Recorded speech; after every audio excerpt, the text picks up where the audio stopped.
Recording studio Bihar शरीफ।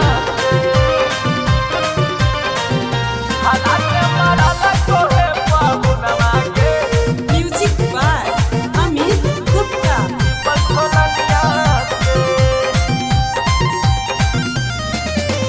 खाए के मन करे मुर्गा भात बनावे नया बहु खानवा गे यही लछनिया से।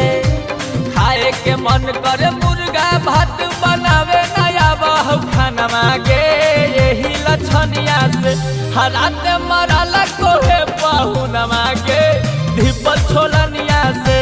रात मरल कोहे पहुनवा गे धिपल छोलनिया से।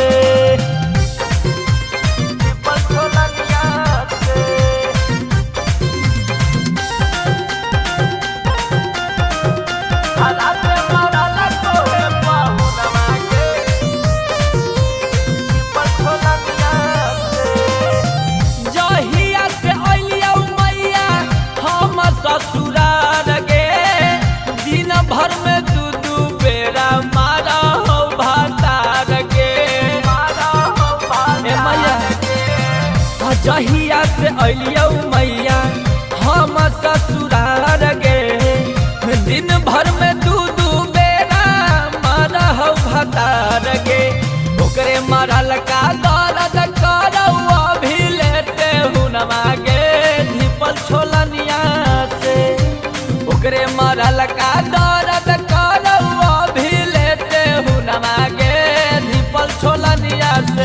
आ रात मरल कोहे पहुनवा गे धिपल छोलनिया से। ए मैया मारा हौ पहुनवा गे धिपल छोलनिया से। माये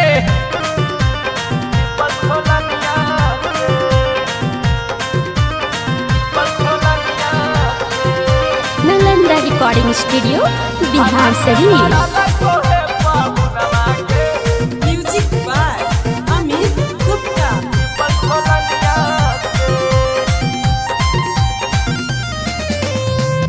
अब न बनावे दाल भात तरकारी एही से ससुयो हमरा देह मैया गारी।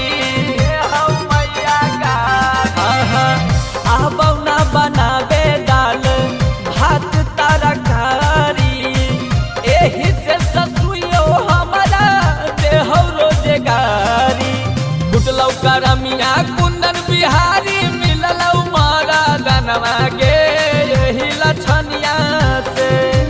फुटलौ करमिया कुंदन बिहारी मिललौ मारा दनवा गे धिपल छोलनिया से। ए मैया मारा हौ पहुनवा गे धिपल छोलनिया से। ए मैया मारा हौ पहुनवा गे धिपल छोलनिया से। खाए के मन करे मुर्गा भात बनावे नया बहु खानवा गे यही लछनिया से। खाए के मन करे मुर्गा भात बनावे नया बहु खानवा गे यही लछनिया से। ए मैया मारा हौ पहुनवा गे धिपल छोलनिया से।